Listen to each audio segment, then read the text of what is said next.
The Arizona sun hung low and merciless in the October sky, painting the desert in shades of amber and rust. Marlene Hartwell stood on her weathered porch, watching the heat waves dance above the cracked earth that had once been her pride and joy. The ranch stretched before her like a faded photograph, empty chicken coops, rusted water troughs, and fields that hadn't seen a proper harvest in 5 years. Her calloused hands gripped the porch railing, knuckles white against the peeling paint. At 68, she had learned to measure time not in days or months, but in the accumulation of silence. The kind of silence that settles into your bones when you've spent too many evenings talking only to shadows. The accident had changed everything. One moment she and Tom were planning their retirement, talking about traveling to see their son Dean in California, maybe finally taking that trip to Ireland they'd dreamed about for 30 years. The next moment she was standing in a hospital corridor, fluorescent lights buzzing overhead like angry wasps, listening to a young doctor explain that her husband of 45 years wouldn't be coming home. That was 5 years ago. 5 years of learning how to cook for one, how to sleep in a bed that felt too wide, how to carry conversations with herself that used to belong to 2 voices. Dean had visited for the funeral, stayed a week, then returned to his life in Los Angeles, a life that seemed to have no room for a grieving mother in the middle of nowhere. The wind picked up, carrying with it the scent of sage and something else, something desperate and afraid. Marlene squinted down the dusty road that led to town, 8 miles of nothing but scrub brush and telephone poles. Something was moving out there, small and unsteady, fighting against the desert's attempt to claim it. She reached for the binoculars Tom had used for birdwatching, another hobby abandoned since his passing. Through the lenses, she could make out a figure, small, 4-legged, stumbling forward with the determination of something that had nothing left to lose, a dog. Her first instinct was to go inside, to close the door on whatever tragedy was unfolding on her doorstep. She'd had enough of broken things, enough of trying to fix what couldn't be mended, but something in the animal's struggling gait reminded her of herself in those first months after Tom's death, moving forward not because she wanted to, but because stopping meant surrendering to something darker than grief. The dog drew closer, and she could see now that it was small, maybe 30 pounds, with golden fur matted with dust and something that looked like dried blood. White patches marked its chest and muzzle, and even from a distance she could see the labored rise and fall of its ribs. It paused at the edge of her property, swaying slightly as if gathering courage or strength. She couldn't tell which. Their eyes met across the expanse of desert, 2 creatures who had learned that sometimes survival was just a matter of taking the next step. The dog took that step, then another, until it collapsed near her water pump, panting hard in the shade of her cottonwood tree. Marlene found herself moving without thinking, her practical nature overriding her desire for isolation. She filled an old metal bowl with cool water and approached slowly, the way she'd learned to approach wounded things as a girl growing up on this same land with her grandmother. "Easy now," she whispered, her voice rusty from disuse. "Nobody's going to hurt you." The dog lifted its head, and she saw eyes the color of dark honey, filled with an exhaustion she recognized. But there was something else there, too, a flicker of hope that hadn't been extinguished despite whatever hardships had brought it to her door. It drank greedily, water spilling over its muzzle and darkening the dust beneath. When it was finished, it looked up at her with something that might have been gratitude, then curled into a tight ball and closed its eyes. Marlene stood watching this stranger sleep in the shade of her tree, and for the first time in 5 years, the silence didn't feel quite so heavy. She went inside and returned with an old horse blanket, draping it gently over the small form. Just for tonight, she told herself, but even as she said it, she wondered who she was trying to convince. As the sun set behind the mountains, painting the sky in shades of rose and purple, Marlene sat on her porch steps closer to the sleeping dog than she'd been to any living thing in longer than she cared to remember. The desert settled into its evening quiet, but it felt different somehow, less empty, more full of possibility. What had brought this creature to her door? And why, after years of carefully constructed solitude, did she find herself hoping it would stay? The dog was still there when dawn painted the desert pink and gold. Marlene had slept fitfully, waking several times to check. Through her bedroom window, half expecting to find the empty blanket that would confirm she'd dreamed the whole encounter, but there it lay, small chest rising and falling in the rhythm of deep sleep, one hind leg twitching in dreams she could only imagine. In the morning light, she could see the extent of its injuries: cuts on its pads, a swollen right front paw, ribs too prominent beneath matted fur. She made coffee, a ritual that had lost most of its comfort over the years, and stood at her kitchen window studying her unexpected guest. Tom's voice echoed in her memory. "Every creature that finds its way to our door is there for a reason, Marlene. Question is whether we're wise enough to listen." The dog stirred as she approached with fresh water and a small bowl of leftover chicken from last night's solitary dinner. It struggled to its feet, favoring the injured paw, but didn't back away. Those honey-colored eyes watched her with an intelligence that seemed almost human. "You've come a long way, haven't you?" she said softly, setting down the food. "Question is, from where, and why here?" The dog sniffed delicately at the chicken, then looked back at her as if asking permission. At her nod, it ate slowly, carefully, the manners of an animal that had known kindness before whatever circumstances had brought it here. Marlene knelt beside it, moving slowly, telegraphing her intentions. "Let me have a look at that paw, friend."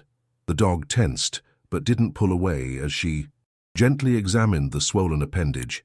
Embedded between the pads was a long thorn, angry and infected. No wonder it had been limping so badly. "This is going to hurt," she warned, then worked the thorn free with practiced efficiency. The dog whimpered but held still, as if understanding that the pain was necessary for healing. She cleaned the wound with water and applied a poultice made from desert sage and chamomile, remedies her grandmother had taught her, knowledge she hadn't used in years but found waiting in her memory like old friends. As she worked, memories surfaced, her grandmother's gentle hands tending to injured birds, Tom helping her doctor a calf with a cut leg, her own mother teaching her that healing was often just a matter of patient attention.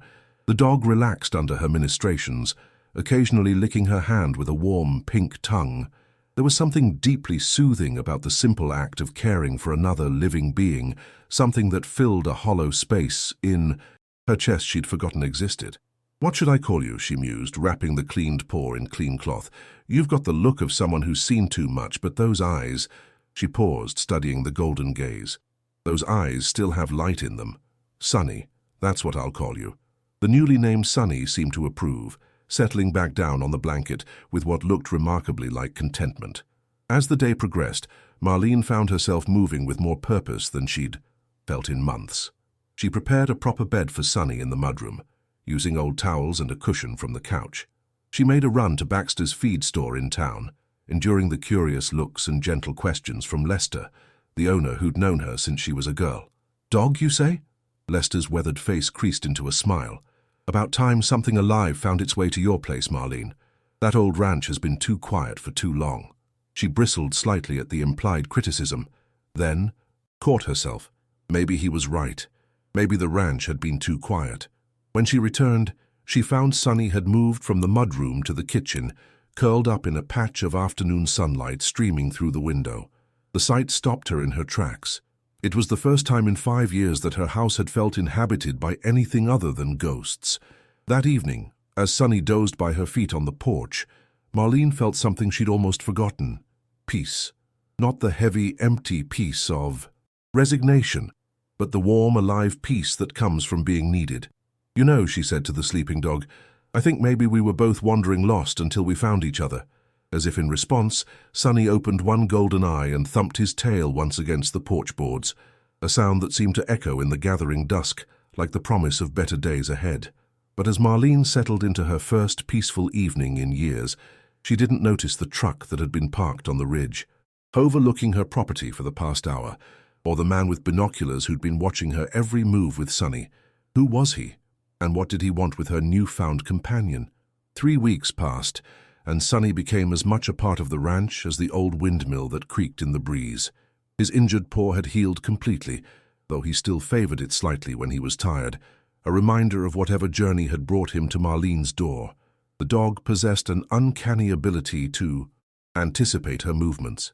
He was beside her when she gathered eggs from the few chickens she still kept, padding silently behind her as she checked the irrigation lines Tom had installed years ago. When she sat on the porch in the evenings, Sonny would position himself just close enough that she could rest her hand on his warm fur, without either of them having to acknowledge the comfort they drew from the contact. It was during one of these quiet evening rituals that Marlene first noticed the truck, a dusty blue Ford, parked far enough away to be almost invisible against the desert landscape, but close enough that someone with binoculars could observe the ranch clearly. Probably just hunters, she told Sonny, who had noticed it too, his ears pricked forward in alert attention. Lot of good rabbit hunting out there. But the truck appeared 3 evenings in a row, always at the same time, always in the same spot. On the 4th evening, it was gone. Marlene tried to dismiss her. Unease. After 5 years of solitude, maybe she was just being paranoid, but Sonny's behavior suggested otherwise. The dog, who had been relaxed and playful, began staying closer to her side, occasionally lifting his head to stare in the direction where the truck had been parked. The unease followed her into town on her weekly shopping trip. Baxter's feed store buzzed with its usual mix of ranchers, hunters, and townspeople picking up supplies. Marlene nodded to familiar faces, people she'd known all her life, but had grown distant from since Tom's death. "That dog of yours is looking good," commented Nora Sandoval, the local herbalist, whose small shop sat next to the general store. Nora was maybe 10 years younger than Marlene, with silver-streaked black hair and eyes that seemed to see more than most people were comfortable sharing. "He's not my dog," Marlene said automatically, then paused.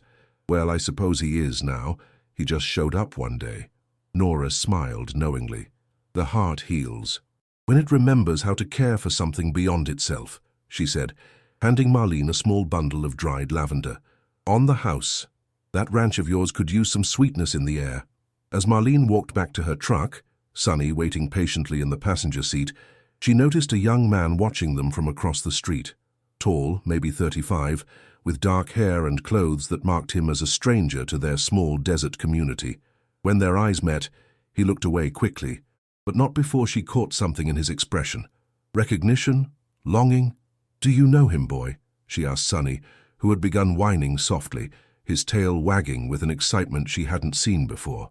The drive home was quiet, but Marlene couldn't shake the feeling that something was building, like the pressure that built in the air before a desert storm. Sonny seemed to sense it too, staying close as they went through their evening routines. That night, she was startled awake by the sound of Sonny's low growling. The dog stood by the bedroom window, hackles raised, staring out into the darkness. Marlene grabbed Tom's old flashlight from the nightstand and peered through the curtains.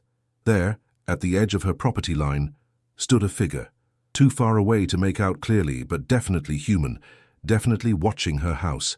As soon as her flashlight beam swept in that direction, the figure melted back into the desert darkness. "What's going on, Sonny?" she whispered, her hand finding the dog's head in the darkness. "Who's out there and what do they want?" Sonny whined softly, but stopped growling, as if whatever had concerned him was gone. But Marlene lay awake until dawn, Tom's loaded shotgun across her lap, wondering if the peace she'd found with Sonny was about to be shattered by forces beyond her control. The next morning brought its own surprise. As she let Sonny out for his morning routine, she found something that made her heart skip. A collar, old and worn, lying by her front gate. Not Sonny's collar. This one was too big, too weathered, and it carried the faint scent of a different animal. But what made her hands tremble as she picked it up was the name engraved on the silver tag.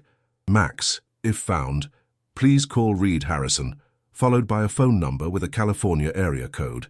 Sonny sniffed the collar and whined, circling her legs in agitation. Marlene stared at the number, her mind racing. Someone was looking for their dog. Someone who might take away the one bright spot that had entered her life in 5 years. As she stood in her dusty yard, holding another person's hope in her hands, Marlene faced a choice that would test everything she thought she knew about love, loss, and letting go. Should she make the call that might break her heart all over again? The phone number stared back at Marlene from the faded tag like an accusation. She sat at her kitchen table, the collar in one hand, her cordless phone in the other, while Sonny dozed peacefully at her feet, blissfully unaware that his future hung in the balance. For 3 days she carried the weight of that decision. 3 days of watching Sonny chase jackrabbits through the scrub brush, of feeling his warm presence beside her on the porch as the sun set behind the mountains, of experiencing a contentment she'd thought was lost forever. "What am I supposed to do, Tom?" she whispered to the empty air, half hoping for an answer that would never come. The decision was made for her on Thursday morning when she found Reed Harrison standing by her mailbox. He was the young man she'd seen in town, tall and lean, with the kind of sun-weathered skin that spoke of outdoor work. His truck, the same dusty blue Ford she'd noticed on the ridge, sat parked beside the road. When he saw her coming down the porch steps, he raised his hand in a tentative greeting. "Mrs. Hartwell, I'm Reed Harrison. I think you might have found my dog." Sonny had been trotting beside her, but at the sound of Reed's voice, the dog stopped dead. His tail began wagging so hard his entire body shook, and he whined with an excitement that cut through Marlene like a blade. "Max!" Reed called softly, and Sonny, Max, broke into a run. The reunion was everything Marlene had dreaded. The dog she'd called Sonny launched himself into Reed's arms, covering his face with kisses, his entire body vibrating with joy.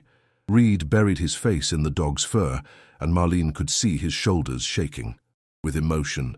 "I thought I'd lost you forever, boy," Reed whispered. "I'm so sorry, I'm so damn sorry." Marlene stood frozen, watching the evidence of her own foolishness play out before her. Of course Sonny, Max, had belonged to someone. Of course someone had been searching, grieving, hoping. She'd been selfish to think otherwise. "I should have called," she said finally, her voice smaller than she intended. "I found his collar by my gate a few days ago." Reed looked up, his eyes bright with unshed tears. "I've been looking for him for 4 months. I had to move suddenly, lost my job, couldn't afford the rent anymore. I was staying in a motel, and Max got spooked by some construction noise, slipped his collar and ran." He paused, stroking the dog's fur. "I've been driving through every small town in Arizona and New Mexico, showing his picture, hoping—" 4 months? The timeline hit Marlene like a physical blow. While she'd been telling herself this was fate, that Sonny had been meant for her, he'd actually been a lost, frightened animal trying to find his way home. "I've been camped out here for a week trying to work up the courage to approach you," Reed continued. "I could see he was happy, well cared for. Part of me wondered if maybe I should just let him go, start over somewhere new without dragging him through another upheaval."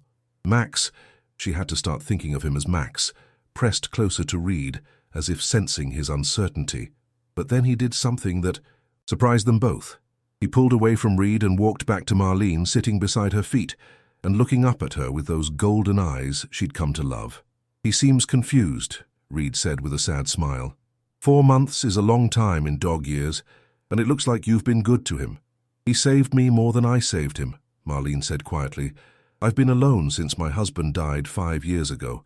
Max, Sonny, he brought life back to this place."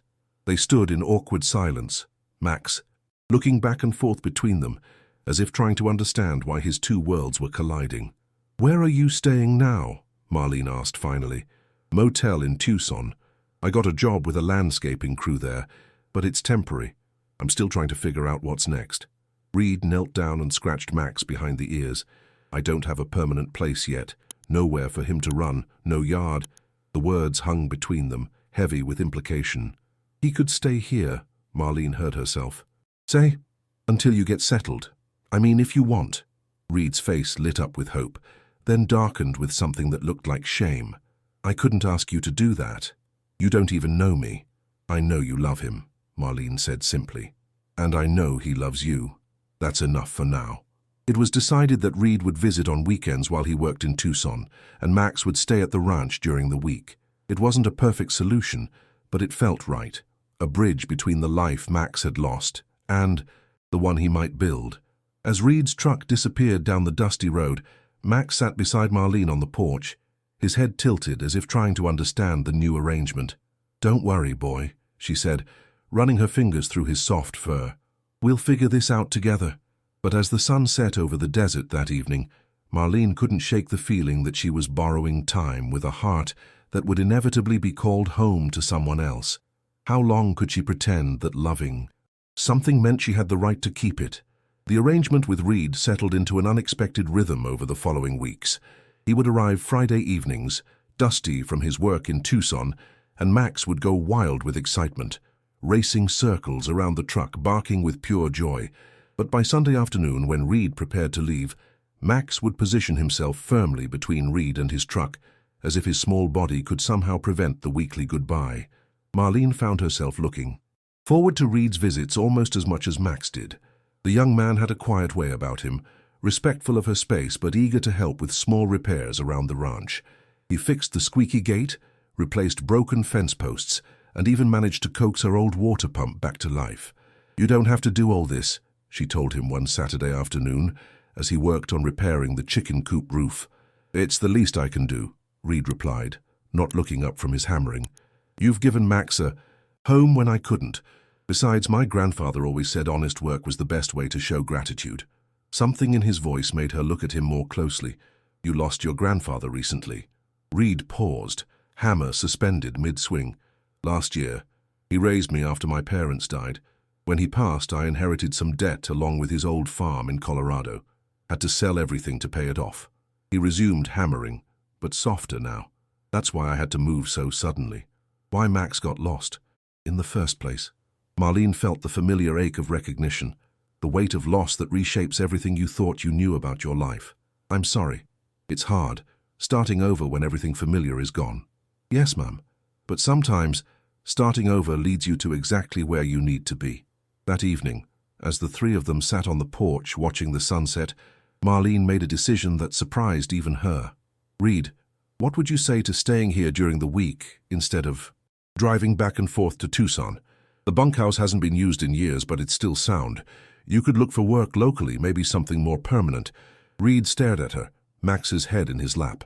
"Mrs. Hartwell, I couldn't—" "Marlene," she corrected. "And yes, you could. This ranch has been too quiet for too long. Maybe it's time it remembered what it was like to be alive." The decision transformed all their lives. Reed found work with a local contractor who specialized in restoring old adobe buildings, work that suited his careful hands and respect for craftsmanship.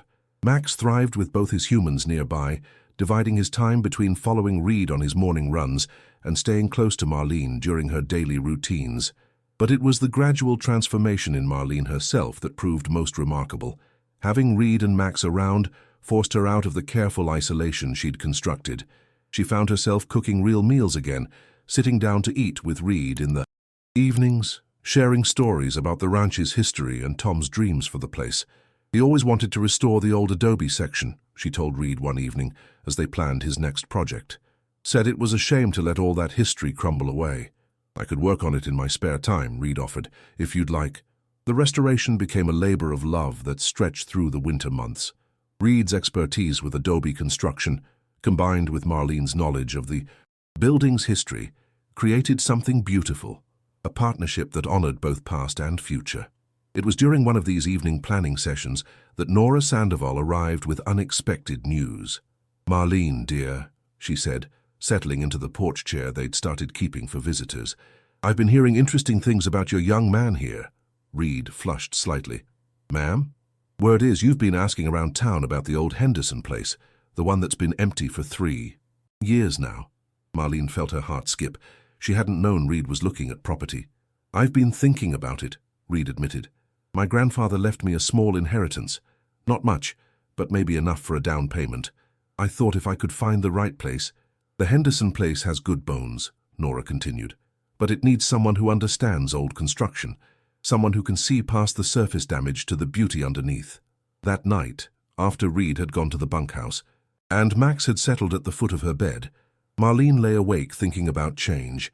For months she'd been so focused on day-to-day contentment that she'd avoided thinking about the future, but Reed was building towards something, a permanent life, a real home. The question that kept her awake was whether that future would include her and the ranch that had become their shared sanctuary. The next morning brought an answer she hadn't expected. Reed appeared at her kitchen door with Max at his side, both of them wearing expressions of barely contained excitement. "Marlene," Reed said, "I've got something to ask you, and I hope you won't think I'm overstepping." She set down her coffee cup, heart racing. "Go ahead." "What if we didn't have to choose? What if instead of me buying the Henderson place, we figured out a way to make this arrangement permanent? I could buy into the ranch as a partner, help you restore it to what Tom dreamed it could be." The proposal hung in the morning air, like sunrise, full of possibility and the promise of new beginnings. But before Marlene could answer, The phone rang, and the voice on the other end would force them all to confront a truth they'd been avoiding. Sometimes the past doesn't stay buried, no matter how carefully you build your future around it. "Mom?" The voice was older, more tired than she remembered, but unmistakably her son. "Mom, it's Dean. I'm coming home." The phone call from Dean left Marlene reeling. Her son, the same Dean, who hadn't visited in 3 years, who answered her letters with brief emails and phone calls that felt more like obligation than affection, was coming home. Not for a visit, but to stay. "I lost my job 6 months ago." Dean's voice had carried a weariness that cut through 5 years of distance. "The divorce was finalized last week. I've got nowhere else to go, Mum. Can I come home?" Now, 3 days later, Marlene stood at her kitchen window, watching Reed repair the front gate, while Max supervised from the shade of the cottonwood tree. The peaceful rhythm of their life was about to be disrupted by complications she'd never anticipated. "You're worried about your son meeting Reed," Nora observed. She'd arrived that morning with fresh herbs and the uncanny ability to read situations that made her invaluable as both healer and friend. "Dean has strong opinions about how I should live my life," Marlene said carefully. "He's been after me to sell the ranch and move to some retirement community in Phoenix. The idea of me taking in a boarder—" "Partner," Nora corrected gently. "Reed isn't a boarder anymore, is he?" The truth of that statement settled over Marlene like desert dust. Somewhere in the past few months, Reed had stopped being the temporary solution to Max's displacement and had become, what? Family. The son she'd gained when she thought she was only caring for a lost dog. "Dean's hurting," Nora continued. "Divorce and job loss at his age, that's enough to make anyone feel lost. Maybe having Reed and Max here will be good for him." Marlene wanted to share Nora's optimism, but she knew her son. Dean had inherited Tom's practical nature without his father's warmth. He saw problems to be solved, not situations to be embraced. Dean arrived on a Thursday evening driving a sedan that looked out of place against the desert landscape. Marlene watched from the porch as he climbed out, studying the ranch with the appraising eye of someone calculating property values rather than remembering childhood adventures. At 52, Dean had his father's solid build, but none of Tom's easy smile. His dark hair was graying at the temples, and his expensive clothes were wrinkled from the long drive from Los Angeles. "Hello, Mum." His embrace was brief, formal. "The place looks different."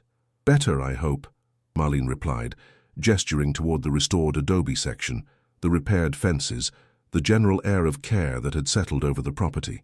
"Who did all this work?" Before Marlene could answer, Reed appeared around the corner of the house, Max trotting beside him. Both were dusty from their day's work on the irrigation system, but they carried themselves with the easy confidence of people who belonged where they were. Dean's expression shifted from surprise to something harder. "And you are?" "Reed Harrison," Reed said, extending a calloused hand. "I help your mother with the ranch." Dean's handshake was perfunctory, his gaze moving between Reed, Max, and the obvious signs of their domestic arrangement. "I see. And how long has this arrangement been going on?" "About 6 months," Marlene said, stepping slightly closer to Reed. "Reed restored the adobe section, fixed the pump, helped me get the place back on its feet." "For what compensation?" The question hung in the air like a challenge. Reed's jaw tightened slightly, but his voice remained level. "Room and board in the bunkhouse. The satisfaction of honest work. The chance to be part of something worthwhile." "How convenient," Dean muttered, then seemed to catch himself. "I'm sorry. It's been a long drive, and I'm not at my best."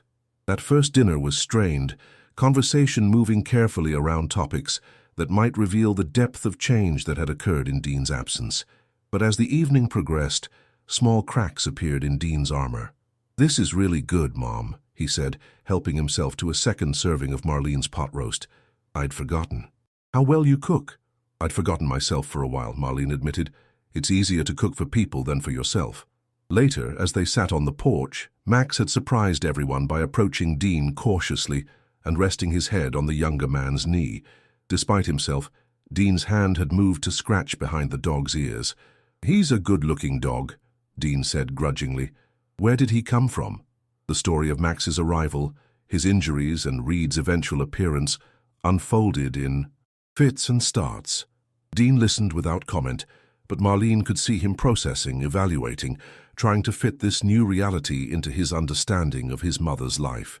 "So, this dog just showed up, half dead, and you took him in?" Dean asked finally. "Sometimes that's what you do," Marlene said simply. "Sometimes that's what gets you through." Something in her tone seemed to reach him. Dean looked out over the desert, his expression softening slightly. "I know the feeling." That night, Marlene lay awake listening to the unfamiliar sounds of 3 people sharing her space. Reed's quiet movements in the bunkhouse, Dean's restless pacing in his old bedroom, Max's contented sighs from his bed in the kitchen. The next morning brought a crisis that would test all the fragile connections they'd been building. Max was gone. Not just missing, gone. His favorite sleeping spot in the kitchen was empty. The back door was ajar, and despite calling and searching for hours, there was no sign of him anywhere on the property. "Dogs don't just disappear," Dean said grimly as they regrouped after searching all morning. "Someone took him." Reed's face was pale, his hands shaking slightly as he showed them what he'd found by the back gate. Tire tracks in the dust, and a small piece of cloth that looked like it had been torn from Max's collar. "Who would do this?" Marlene asked. But even as she spoke, she remembered the mysterious truck, the figure in the darkness, the sense of being watched. "I don't know," Reed said, his voice tight with controlled anger. "But I'm going to find out." As they stood in the dusty yard, united for the first time by a common purpose, Marlene realized that losing Max might be the catalyst that either brought her fractured family together or tore them apart completely. But who had taken Max and why? And would they find him before it was too late? The sheriff's deputy who responded to their call was sympathetic, but not encouraging. Could be kids. Playing a prank could be someone who thought the dog was valuable, without witnesses or more evidence. He shrugged apologetically. "Keep looking. Post some flyers in town. Sometimes they turn up." But Reed wasn't willing to wait for sometimes. As soon as the deputy left, he was loading supplies into his truck with the grim efficiency of someone preparing for war. "I'm going to drive every back road within 50 miles, he announced. "Check every ranch, every trailer, every place someone might hide a dog." "I'm coming with you," Dean said, surprising them all. Reed paused, a case of water bottles halfway to his truck. "You don't have to—" "That dog means something to my mother," Dean interrupted. "And she means something to me. So yes, I'm coming." They divided the search territory between them. Reed would take the eastern routes toward town, Dean would cover the scattered ranches to the south, and Marlene would stay by the phone in case someone called about the missing dog. Posters they'd hastily created, but Marlene had no intention of sitting idle. As soon as both trucks disappeared down her driveway, she climbed into Tom's old Jeep and headed for the one person in the county who made it her business to know everyone else's business. She found Nora at her herb shop, carefully sorting dried sage into small bundles. One look at Marlene's face told her everything she needed to know. "Max is missing," Nora said before Marlene could speak. "Word travels fast in a small place. What can I do to help?" "I need to know who's been asking questions about him," Marlene said.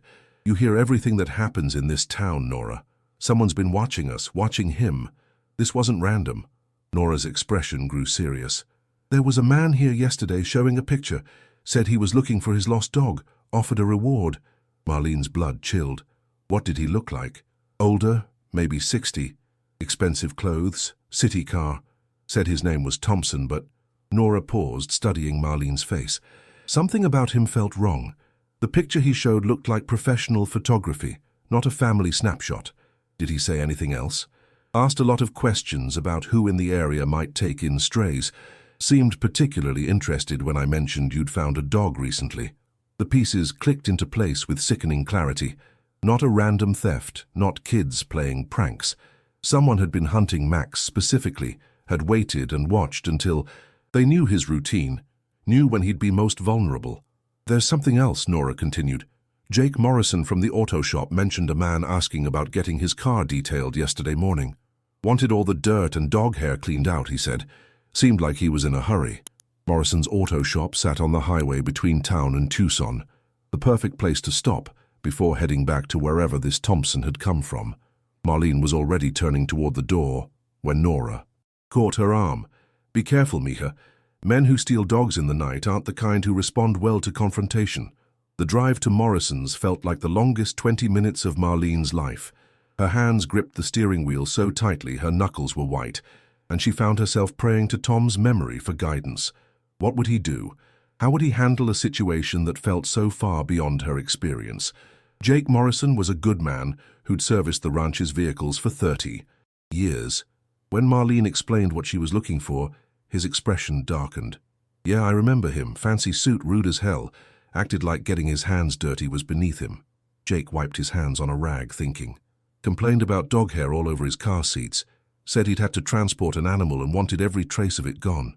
Do you remember what he was driving? Silver BMW California plates. Kept checking his watch like he was late for something important. California. Plates. Marlene's heart sank. If Max had been taken back to California, the chances of finding him dropped dramatically. There's something else, Jake continued. He made a phone call while I was working on his car. Sounded angry. Kept saying something about the client and contract obligations and how much trouble this was going to cause. Contract obligations. Client. The word suggested something far more organized than a simple dog theft. Marlene's phone rang as she was driving back, toward the ranch. Reed's voice was tight with controlled excitement. I found something. Old gas station about 30 miles east of town. Owner remembers a silver car stopping yesterday morning. Man inside had a dog in the back seat, and the dog was making a lot of noise. Which direction did they go when they left? West toward the interstate. Marlene, there's something else. The gas station owner said the dog looked like it was wearing a muzzle. The image of Max, gentle, trusting Max, muzzled, and terrified in the back of a stranger's car, sent rage through Marlene like lightning. This wasn't just theft, it was cruelty. I'm about 20 minutes behind you on the interstate, Reed continued. If they're heading back to California, they are, Marlene interrupted, then explained what she'd learned from Nora and Jake Morrison. There was a long pause before Reed spoke again, and when he did, his voice carried a new edge. Marlene, I think I know who took him. There's something about Max. I never told you. Something I should have mentioned months ago. The confession hung between them across the crackling phone connection, and Marlene realized that their race to save Max was about to reveal secrets that would either forge them into an unbreakable family or shatter the fragile peace they'd built forever. What had Reed been hiding about Max's past?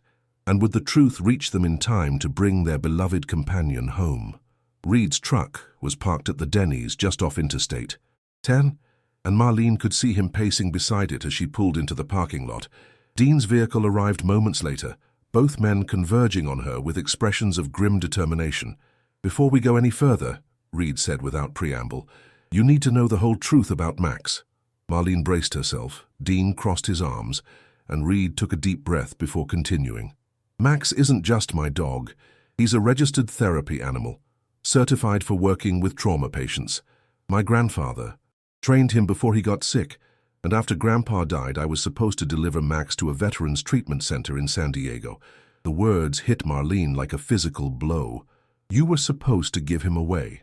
The veterans hospital had been waiting for months. They'd already paid a significant portion of Max's training fees. Reed's voice was thick with shame. That's why I was traveling through Arizona in the first place. I was taking him to California when he got spooked and ran. Dean's expression had shifted from suspicion to something approaching understanding. You never delivered him. I tried to find him first. The hospital was understanding. They gave me time to search, but they also had soldiers who needed Max's help. Reed looked directly at Marlene. When I found him with you, saw how happy you both were, how much he'd helped you heal, I kept putting off the phone call I knew I had to make. But you did make it eventually, Dean said. It wasn't a question. Reed nodded miserably. Last week. I couldn't keep lying to them, couldn't keep pretending Max was still lost when I knew exactly where he was. I told them I'd found him, but that he'd bonded with someone who needed him just as much as their patients did. And they said no, Marlene guessed. They said they understood my position, but they had a contractual obligation. They'd already invested too much in Max's training to just write off the loss. Reed's hands clenched into fists. They said they were sending someone to collect him. The pieces fell into place with sickening clarity. Thompson wasn't just a dog thief. He was a professional animal retrieval specialist hired by the Veterans Hospital to recover their investment. So this is all legal, Dean said quietly. They have a legitimate claim to Max. Legally, yes, Reed admitted. Morally, he trailed off, shaking his head. Marlene felt something cold settle in her stomach. After months of happiness, of feeling useful and needed again, it was all going to be taken away by contracts and legal obligations. "How far ahead of us do you think they are?" she asked. "Maybe 4 hours," Reed replied. "But Marlene, even if we catch up to them, I don't know what we can do. They have the law on their side." "Then we change the law," Dean said unexpectedly. Both Reed and Marlene stared at him. "I may not practice anymore, but I'm still a lawyer. There might be options we haven't considered." As they drove west on I-10, Dean worked his phone, calling contacts in California, researching animal law precedents, building a case for why Max should be allowed to stay where he was. Reed pushed his truck hard, following the trail of a silver BMW that seemed always to be just beyond the horizon. It was Marlene who spotted the car first, pulled over at a rest stop near the California border. The BMW sat in the parking lot, its driver nowhere to be seen, but Max's distinctive bark could be heard from inside the vehicle. "There," she said, pointing. "That's him." They pulled up beside the BMW, and Marlene's heart broke at what she saw. Max was in the back seat behind a metal barrier, wearing a muzzle, his golden eyes wide with fear and confusion. When he saw them, he began pawing frantically at the window. "Where's Thompson?" Reed asked, scanning the rest stop. "Doesn't matter," Marlene said, already moving toward the BMW. "We're getting Max out of there." "Mom, wait," Dean called, but she was already trying the car doors.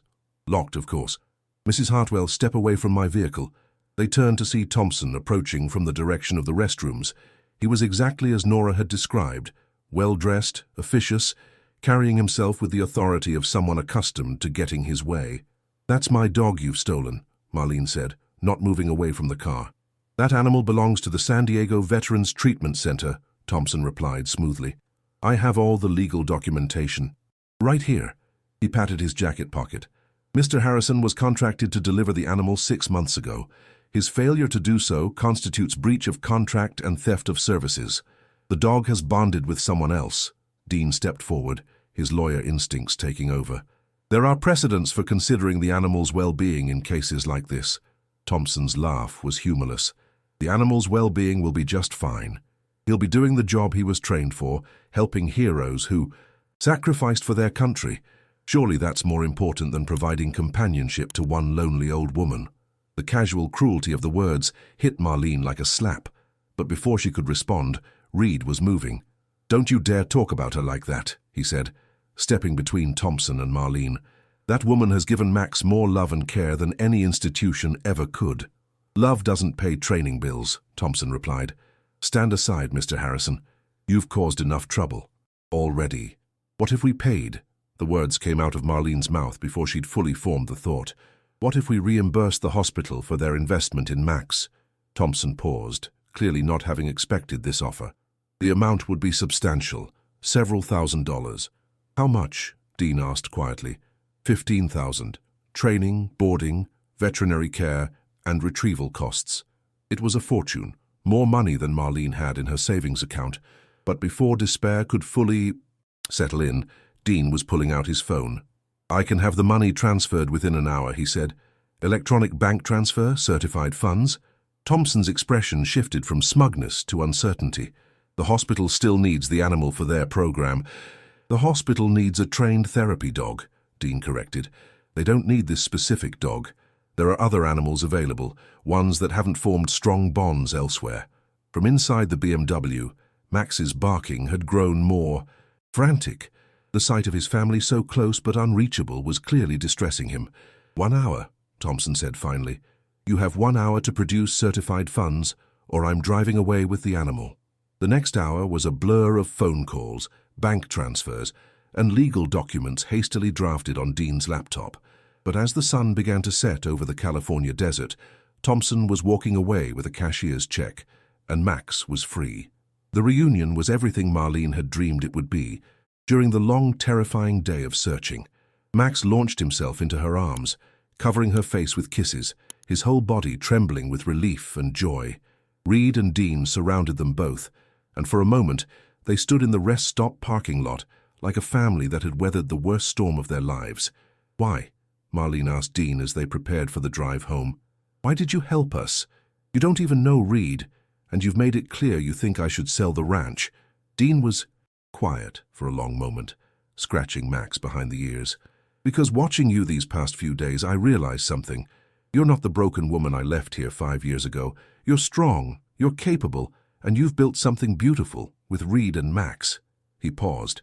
"And because I need to learn how to do what you've done, how to start over, how to let people in, how to build a family from the pieces that are left." The drive home was peaceful, Max riding happily between Marlene and Reed, Dean following behind them through the desert night. As they turned into the ranch driveway, Marlene saw the place with new eyes, not as a refuge from the world, but as a home that had grown to encompass more love than she'd ever thought possible. 3 months later, on a warm spring evening, Marlene sat on her porch watching Reed and Dean work together to finish the new therapy garden they'd been planning. Max supervised from his favorite spot in the shade, occasionally barking advice that both men pretended to follow. The ranch had become what Tom had always dreamed it could be, a working therapy farm where veterans and their families could come to heal. Dean had used his legal skills to set up the non-profit, Reed managed the day-to-day operations, and Marlene provided the heart that made it all work. She thought about that day 6 months ago when a small, wounded dog had stumbled into her life. She'd thought she was saving him, but the truth was so much more complex. Max had saved her. Reed had found his calling. Dean had rediscovered his family, and together they'd built something that honored both the past they'd lost and the future they were creating. As the sun set over the Arizona desert, painting the sky in shades of gold and rose, Marlene reached down to scratch Max behind the ears. "You knew, didn't you, boy?" she whispered. "You knew we all needed each other." Max looked up at her with those wise golden eyes and thumped his tail once against the porch. Boards, a sound that seemed to echo across the desert like the promise of healing, the music of second chances, and the quiet miracle of hearts that finally dare to stay open to love. The ranch was no longer just a place where broken things went to survive. It had become a place where broken things came to heal, to grow, and to discover that sometimes the most beautiful families are the ones you choose, the ones you build from hope and courage, and the unshakable belief that everyone, human and animal alike, deserves a second chance at happiness. In the distance, a coyote called across the desert, and Max lifted his head to listen, but he didn't answer the wild call. He was exactly where he belonged, surrounded by his chosen family, in a place where love had learned to bloom again in the desert soil. My friends, we've come to the end of the story. Did you like it? What lesson can you bring to life from this story? Leave it here in the comments. Leave your like, subscribe to the channel, and watch this video that's playing on your screen. This story will impact you. See you next time.